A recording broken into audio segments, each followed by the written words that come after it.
We are a Veeam cloud service provider, platinum level service provider, and currently partner of the year with Veeam. We operate from the mindset that it's always our problem in terms of protecting our customers' data, both locally and in the cloud. And it might seem odd to have this mindset that it's always our problem because there's so many things involved in the process that can get in the way of success, whether it's operating systems or network or hardware or people and process. But the fact that we believe it's always our problem doesn't mean it's always our fault, nor is it always within our ability to solve every problem. But when a customer doesn't have the data that they expect that they've got, we can't just say, well, it was Microsoft's fault. So we manage our customers' backups to the result, and we look at what we call quality. To us, quality is how fresh is the data that you've got available to be restored both locally and remotely. And when that falls out of the expectation level that we've set, the SLA that we have with the customer, we work to address the problem and solve it, whether it's something that's within our control or the customer's control or a third party. We work and keep an eye on that until the problem is resolved. So that's what we mean by it's always our problem. What we're here to talk about today is the insider threat and what we call enhanced data protection. The insider, you'll notice in the title slide, is in quotes because the insider is not who we think of as an insider anymore. It's an outsider that's become a threat from the inside by gaining access in a illegal, surreptitious, improper way. We see this happening a lot. It's in the news a lot. It was on 60 Minutes. Ransomware, the ransomware threat was covered by 60 Minutes 2 weeks ago. We see it among our customers frequently. We know of it firsthand quite a bit. And Tom is going to explain the difference between the old insider threat and the new insider threat, and how our enhanced data protection solution is a great solution to address this new, very serious concern. Tom is our Chief Information Officer at Global Data Vault. He brings with him, and I'll spare you the details. Tom could probably give you his own background a little bit more easily, but he brings a great deal of experience and knowledge and education to this particular role as a certified Veeam engineer and at MCSE and so forth. And with that, I will turn this over to Tom, but chime in through the chat window or unclick and ask questions as that'll work fine as well. Anytime you'd like. And thank you for attending, and I'm going to turn it over to Tom and mute myself. All right, thank you, Will. I appreciate that warm introduction. Those of you who are participating in the webinar, do absolutely take a look at your Q&A window. You do have the ability to post questions there. We'll probably answer those at the end so we can tailor them a little more specifically in case we do cover some content, or we can always deeper dive as needed, but we'll hold those at the end if we can and address each and every one. So as Will said, I am the Chief Information Officer of Global Data Vault. One of the things that I think I bring to the table is I am an engineer first. I like to joke with my staff and say there was a time they actually let me use computers and actually work on them. So between being in MCSE and coming up through the ranks, learning Veeam, kind of gives a unique perspective when we talk about people, process, and technology, and how that wraps around the insider threat.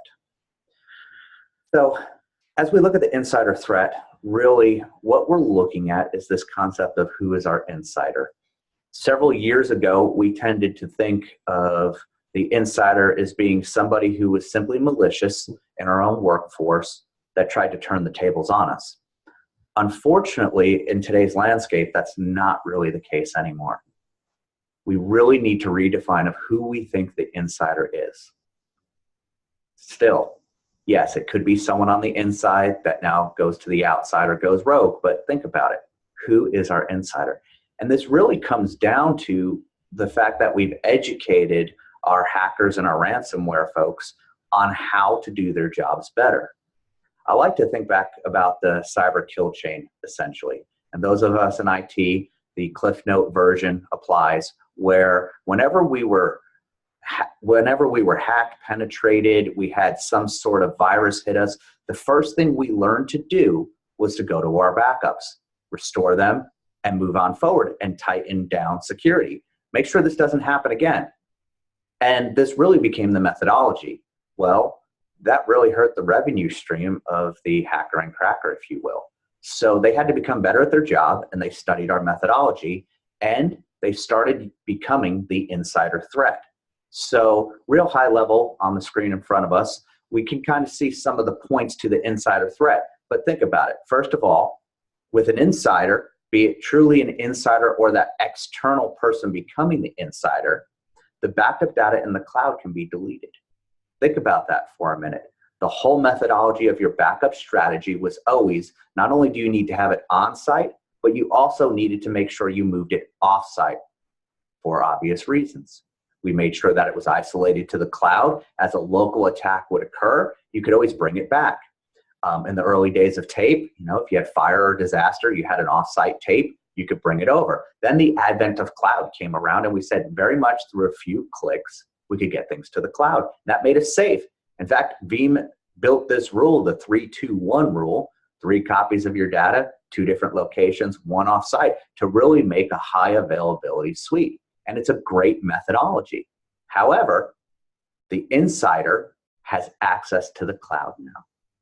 And so as we look at the number of ways that people can access it, it's not so much the security of your vendor, right? You always have to be concerned, is my cloud service provider secure, safe? Do they run SOC? Do they have SIEM technology? Are they doing their diligence? And of course, as a platinum level partner, we do all of that. I mean, security has to be our business, and we do. And you think, well, I'm safe in the cloud. Well, not always the case. In the engine of Veeam, it's designed through administrative functions to be able to control that cloud. It makes sure that it can send the backups off-site. It makes sure that they're safe, make sure that they are valid, make sure that you can restore from them. But equally so, you have maintenance functions. You can delete, you can prune, you can work on the files in the cloud. And this is to help with the self-service methodology of Veeam. If it's in the cloud, you as your user should have access to that data and bring it back. So then we kind of look at the malicious user methodology. So are they a local administrator who's had a bad day and decided this will be their final bad day? Or remember that insider threat, the new methodology. Is this an external party who has gained insight or access to your environment, and now they can gain access to that cloud data? Usually financial gain, right? We see 2 reasons why these really exist. Number 1, they're trying to make a name for themselves, and that way they rise up through the ranks, or financial gain. The good news is many firms now bar the employment of somebody who's been in the hacking business, so it really drives this financial gain. Your data is your business. We all understand this. And that's what the insider is seeking to do. They want to hold you hostage, and they need to be better at their game so that they can go ahead and get paid. And that's what we see with the insider threat, using the administrative functions of your network to hold you hostage. Now, we also have the oops factor, right? We have data that can be accidentally deleted from a cloud repository, or simply changing retention policy. You accidentally cut retention back and you lost long-term retention. Maybe you were just doing some diligence and bringing the number of restore points to a lower number and extending out long-term retention, and inadvertently you've caused some sort of change in configuration and you lost data from 2 days ago.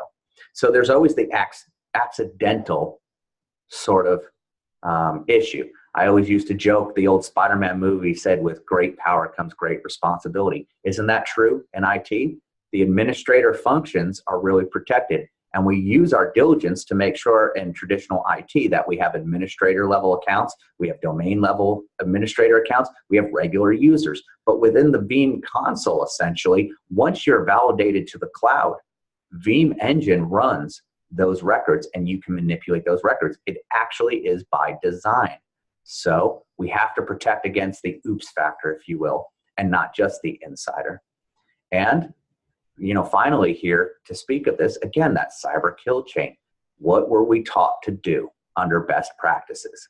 First, when you detect the penetration, you go ahead, you stop it, you restore back your backups, often from an offsite because they're the purest, and then you go ahead, resume business, then you do your post-mortem review, and you'll go through and figure out how did this happen and why? Well, if the hacker is making their money off of making sure you're crippled and in ransom, what are they going to do? Of course, they're going to go delete those backups local, delete them remotely, and then they're going to encrypt everything. As Will mentioned before, we see this all across the media. I mean, every day you're waking up and you're seeing more and more instances of this because it's a moneymaker for these people. They target big companies. You think, well, the city of Atlanta, Colorado Department of Transportation, MedStar. We've seen these hits, CNN, MSNBC, and whatnot. There were even some released today that we're seeing trickle across in the healthcare industry. So it becomes really important that we look to make sure that we're safe and secure. And from the media standpoint, you look at these big names and sometimes you wonder how they were penetrated. Was it sloppiness of security? Or was it that, the hackers have decided, hey, you're only as strong as your weakest link? Perhaps it was one of their vendors. We read that today too. Hey, I cannot get into this particular university, but who do they bank with? Who do they legal with? Who do they back up with? So with Global Data Vault, we're really conscientious of having our 24/7 SOC, using the latest technologies and methodologies to keep ourselves secure. So when your data is with us, it is fully secure, watched, and instantly walled off if there was ever an issue. And we've not had that issue. It's been a great place to be. But unfortunately, you'll see on the right-hand side of this screen, we do get the firsthand knowledge from our customers where many times they're coming to us in the sales process because it's already too late. They've already seen this happen. They've been the victim of the insider. And equally so, a couple had instances where they were our customer and had this happen. And so we look as a provider and say we need to be responsible. We need to learn from these mistakes, understanding why is it possible, what can be done about it, how do we go and make sure that this is not an issue for a customer, because you have to look at the insider threat realistically. We can't be callous as a provider and say, hey, that's not our problem. Well, first of all, if you actually look at our logo, it is always our problem because we're in the data protection business. We have to make sure it's safe and secure. So one of the studies I like or cases that I like to share is, we had a school come to us at one point and they in fact were ransomed and they called us for a restore and well, unfortunately, they had nothing in the cloud. And so we went into a post-mortem and we had to say, oh my goodness, what happened? Why? Let's be a partner in this.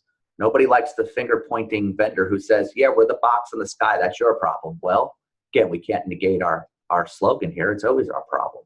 And that makes for a happy customer. So we went through the review with the customer and the forensics basically provided something along this line. Several years ago, they were penetrated by somebody. It was very, very silent and it sat dormant, just watching and recording. What ended up happening is they were taking note of administrative access and file patterns and work habits, and they were just collecting data essentially. And it stayed dormant for several years. Well, one day it wasn't dormant anymore.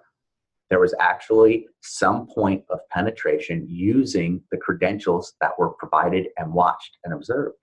And the first thing this particular hacker did was they went and they launched Veeam and they went ahead to the cloud and they deleted the cloud data. Then to make sure that they were super successful, they changed the retention and ran basically a zero length backup to destroy any traces of anything. Then they went and deleted local backups, encrypted everything, went about their business. All of those things sound horribly scary, and they are. I mean, the poor provider or IT folk in this particular instance, they inherited the problem that they didn't know existed. There was really no protection against them. Everything short of handing over the credentials was done by the book. The local backups were essentially 3-2-1 compliant. There were 2 copies. The third copy was off-site, worked beautifully, but because of the nature of the Veeam engine, they went ahead and were able to delete off the data in the cloud. And that's a scary thought. Think about it for a minute. You have absolutely paid for Veeam. You followed 3-2-1. How in the world is this possible? Why? I mean, that's really the crux of the postmortem review. Why is this possible? Well, it's possible because that's an administrative function of Veeam. Through an API call, it could be scripted. I want to do this to a backup. I want to delete this. I want to modify that. Those are all administrative functions. You can do it through point and shoot, as this person did. It's possible because if somebody has access to the console, they have the ability to delete it. Back in the day, you might have gotten your hands on a tape and broken it or misplaced it. And that was really the extent of your security, who had the tape. But with cloud, it's who has access. In this case, through the Veeam console, stored credentialing says, hey, it's coming from the correct source. It has the right user. It has the right password. No matter what your password methodology is, it could have been ultra complex. Veeam has to talk to the cloud automatically and store credentialing.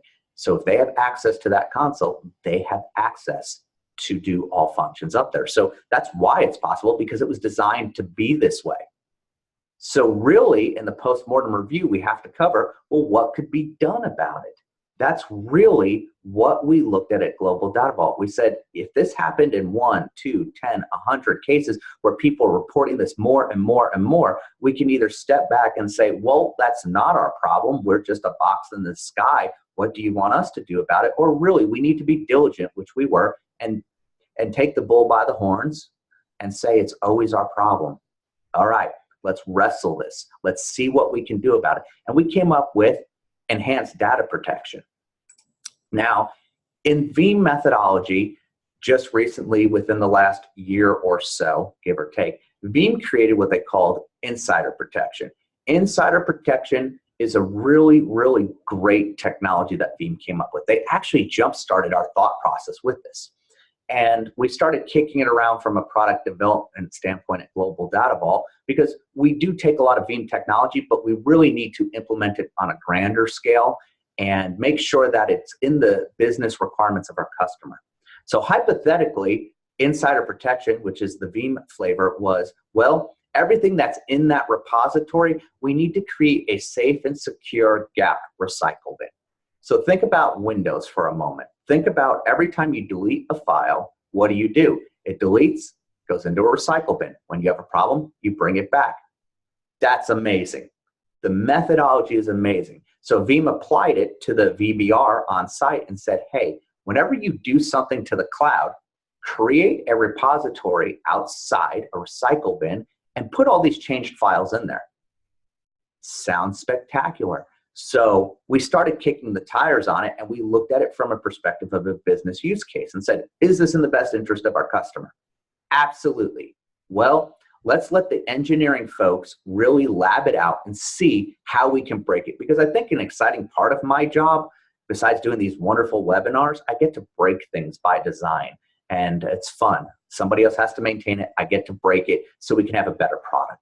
And so we went with our development team, and we went with Veeam, and we started really just trying to destroy it. And honestly, it did not destroy. It worked as designed. You would delete, it would move the file. It would delete, it would move the file. And we could not get this to not work. Well, it was on the restore side that we started questioning ourselves. Okay, so now you've been this victim, and all of a sudden, you're starting to see these files move to this other area, and we bring them back. Well, we started seeing some flaw in the recovery methodology, and Veeam caught it as well. I think they found it possibly before we did, because we realized during the release notes, they started saying, hey, start increasing the number of the backups here. Make sure that you have full backups in here. Use your GFS restore points and leverage it. So if our typical customer might say, I'm going to keep 10 restore points and 1 monthly in my main job, and I'll do a backup copy job, and I'll go ahead and say, maybe I'll have 10 restore points a weekly and a monthly. So I always have my good, 7-day recovery point. Looks pretty good, and that's in the cloud. Well, they're saying, well, when you bring these files back, you may need surgery. And I'm not a doctor, rightfully so, because I often see surgery fail. I know any surgery I did would fail, but when I try to recover back from Veeam, I always remember there's really 3 file types. There's my VBK base file, my VBI incremental, and my VBM metadata, and all 3 make for a happy backup. When I'm moving files out by design and I need to bring them back in, I have metadata that doesn't match. And so the Veeam techs will work with you to try to recreate that metadata. And that's the point where we were able to kind of break things. It wasn't all the time, but sometimes it broke. And at my heart, I'm an operational guy. I love my ITIL, and I kind of think people, process, technology. At this point, I'm relying on technology to rebuild metadata, and I have the possibility of a point of failure. Well, in my world, the universe doesn't always like me, and Murphy's Law prevails. So in the instance where I really need to do that surgery, bring back a file, recreate the metadata, I found that it wasn't always working for me. And in my world, that 0.001% wasn't worth it. And it was hard to factor and say, well, do I not do it and I'm in a worse shape, or do I do something that might work or might not? So Veeam said, hey, add some more full backups in there. So maybe go with a 3-day full, a 5-day full, a 7-day. Well, that's a cloud provider's dream, essentially. If we're making our money on how much we have up in the cloud, we can go to a customer and say, okay, we're going to offer this insider protection, and we're going to require you to put more up into the cloud. Hey, it's a win for us. Well, a lot of folks' budgets don't really have the space for that. They've finally come to Veeam. They've finally gone up to the cloud, and now we're asking for more retention in there to be able to roll them back. So we started working with our development team to say, there's got to be a better way. Let's talk about the business requirements. Insider protection, great concept, but we really need to offer this with a full solution that requires no surgery and doesn't come at a huge storage penalty. We can't keep forcing people to have full backups more and more and taking up more and more space in the cloud. There's got to be a better way. I mean, the Veeam backup methodology is so great at its dedupe and its storage. It works well. So we're going to say we need a new level of business requirement. And that's how we developed enhanced data protection. And it comes around the anatomy of the attack. So think about it. We're going to just give the cliff notes again. Ransom attacker gains access to your Veeam console. So on your customer site, right side of the screen, the ransom attacker gets in, be it an inside person, or remember, especially now, the insider is the external user who has leveraged internal access through penetration points and gain credentialing in. They are you, but they're not you. Super scary. They're in your Veeam console. They hit through Cloud Connect ports, which are all safe, secure, encrypted, username, password, maybe 1 million characters length. I don't know how ridiculous your policy is, but follow me. It's authenticated, and it's in the cloud. It's in the cloud repository. They can destroy it all. But the left side of the screen has this invisible copy.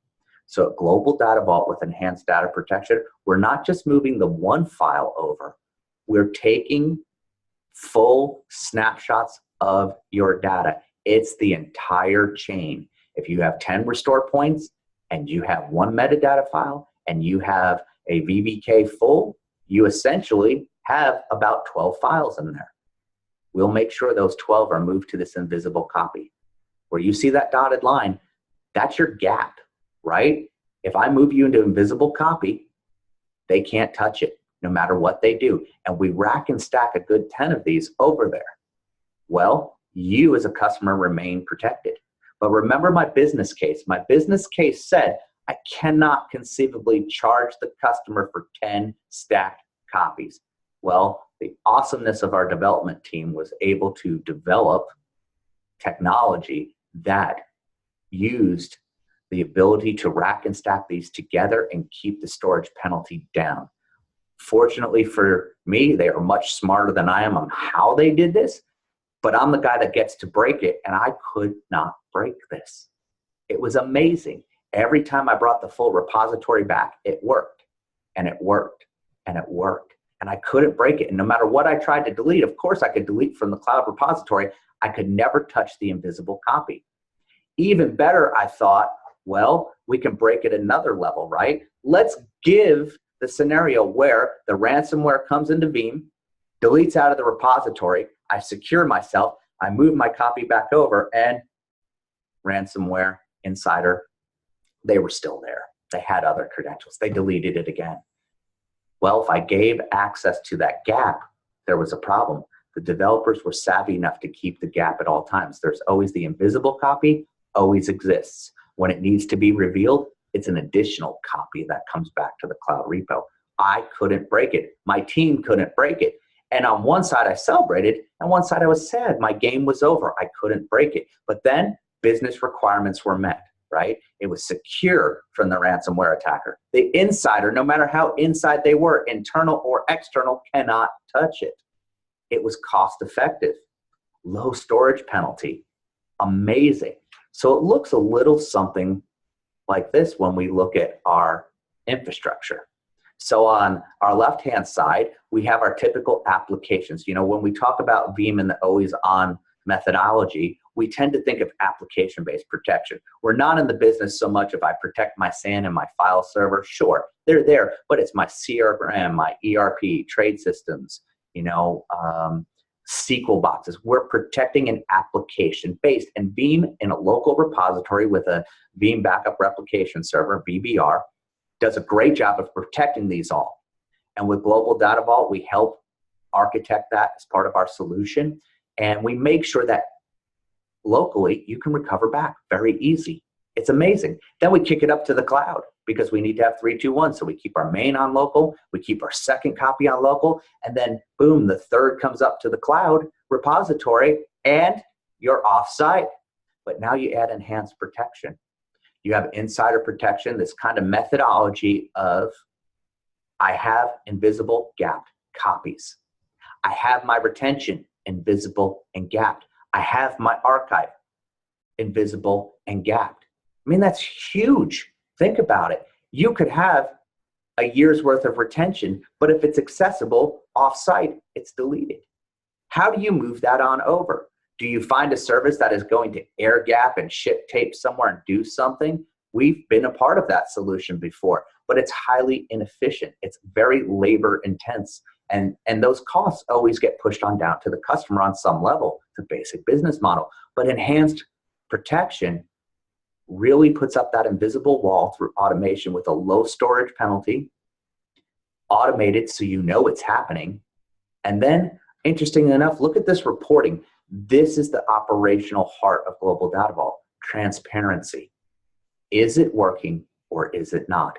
You're only as good as your last backup, and you only know if it's working with transparency. So the bottom portion of our screen here, we can see a particular site where we see web, email, and mobile, right? These are the three ways in which we communicate how we are being honest. It's a zero trust world, right? We don't trust the devices on our network unless we find some way to validate them. We don't trust our backup vendor. We love to be in good relationship. We think people like us, but come on, diligence. We are zero trust. That is what we have to work with. So you must have diligence to go ahead and make sure it's being done. So take a look here through the web, through daily emails, through mobile access. You can go ahead and look to say, hey, what's up in the cloud? And that's some snippets here from our information portal. So we're not going to make you log in every single day and check these, but we give you the opportunity to do it. We offer you through email a high-level snapshot. You really don't want to be forced to check it. So we give you the information. If you want to drill further, come up to the portal. But this is what it's telling us. In this particular instance, we see two things are backed up to the cloud here. You see this LV-store 10. We're saying that's our cloud repo. And we see a config. Those are your Veeam config backups. These are important. They're encrypted. They're a full backup of your Veeam server. So if you ever have to recover Veeam on your side because it was burned to the ground, you have a cloud backup that you can recover. So first step, you're going to rebuild the Veeam server. You're going to get one of these configs. You're going to import in the config, and it will be encrypted. It will be saved. And when it's encrypted, I mean by us. It's not a hacker situation. It's encrypted by us, so it's safe, secure, and your credentials are wrapped in there. Your Veeam server's back to life. Well, now you need a backup. What we're seeing is 3 full chains. Check it out here. These are not point-in-time VIBs saying on 3/11, I have a point in time. On 3/12, I have a point in time. On 3/13, I have a point in time. No, look at the right-hand side where this files box is.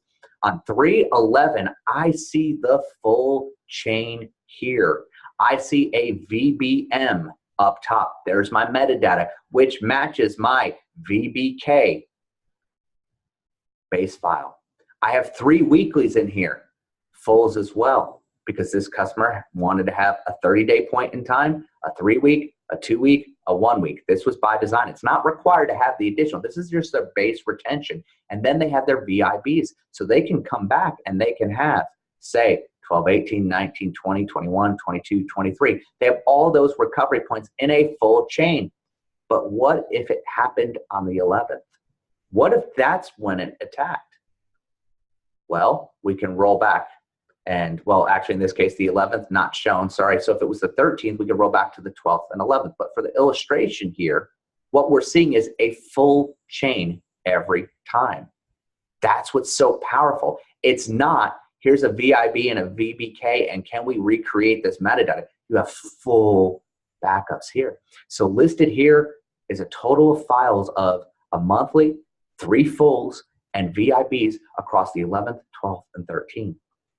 Hugely powerful in that there's very, very small storage penalty. And that's what's absolutely crucial for you is the storage penalty. You want to make sure that you're not having to pay so much for all these copies. It meets our business case. It's safe, it's secure, it's unbreakable, and it comes at very little storage penalty or cost to you.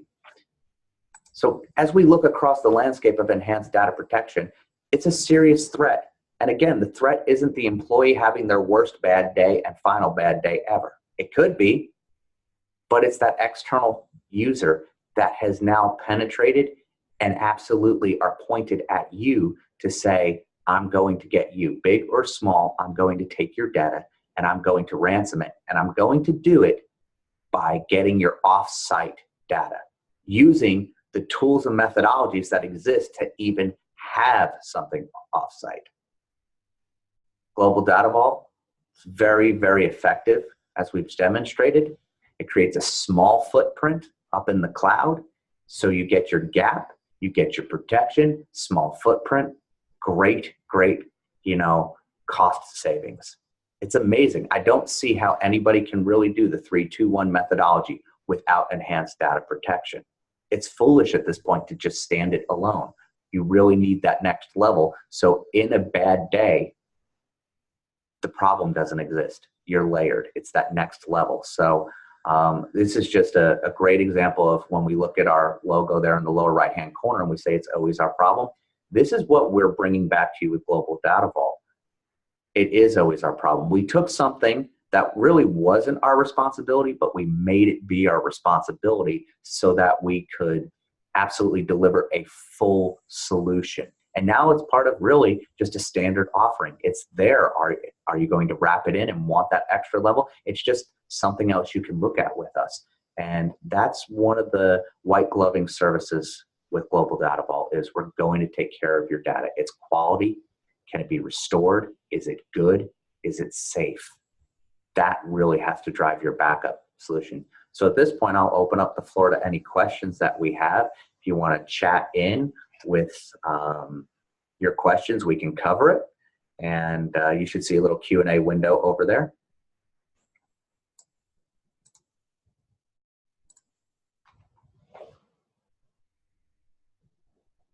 All right, I'm not seeing any questions. It means I must have done a pretty good job in going through the conceptual here. As we start to kind of wind down a little bit, I'll put my contact information back up on the screen. Please, my phone number's up there, 214-396-4479. Also my email, thomasm@global.vault.com.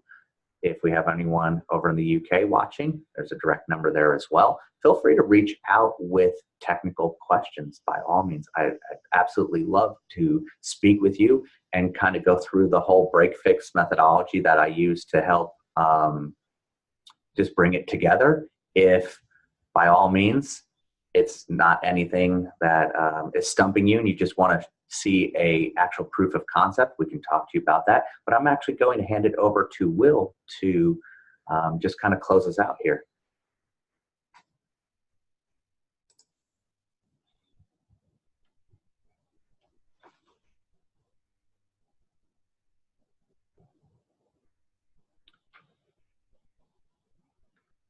All right.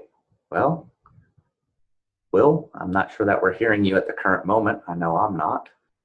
But we do have some key takeaways here. So I'll just close this on down until, looks like Will's coming back here. Okay. What we have here is just our key takeaways, right? We have our ransomware threat is worse than ever. Every day we wake up and we see it more and more and more. Even today, while we're recording this, we absolutely see this happened this morning. Your insiders are not insiders. Again, it's your external force that has come into your network and is now impersonating through gained credentialing, being an insider. In order to combat this, a new layer of protection is essential. You have got to have the gap. You've got to have the full chain. That is exactly what enhanced data protection is. So I highly, highly suggest you consider Global Data Vault's enhanced data protection. For follow-up, absolutely, technical questions, Tom May, myself, contact information's up on the screen. For sales, pricing, proof of concept, by all means, please reach out to Brian Brignac. His phone number here is on the screen at 214-396-4472. And his email, brianb@global.vault.com. Thank you for your time today. Enjoy the rest of your day.